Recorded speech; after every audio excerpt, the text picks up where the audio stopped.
Hello and welcome to my podcast. This is Mark Elam, and I'm going to be sharing with you stories of my life, what I might call chapters, and beginning with the most important chapter, number one. But before, I'd just like to say that all of us have a story. Each of us, if you've lived long enough, have multiple stories, which might be chapters of your life or seasons of your life. You know, nowadays you can record everything and put it online.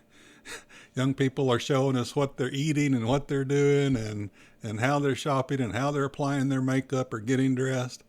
I want to tell you something about my life that I think to be very valuable. The stories of where God intervened and rescued me and made a huge change in my life and established for the generations to come, for my daughters and my grandkids, a life of blessing, a covenant.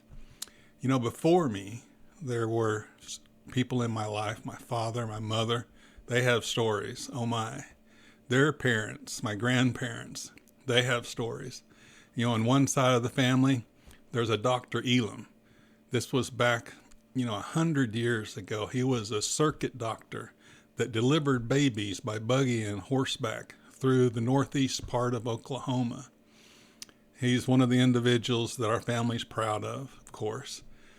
There's another on the other side of my family. I have a grandfather that was a preacher, a circuit preacher that traveled preaching and holding revivals. Each of these people had stories that, man, I would have loved to hear the story from them themselves. I only have stories that are passed down through the generations by the relatives, but it would have been great to hear their stories from them. They just didn't have the technology at that time.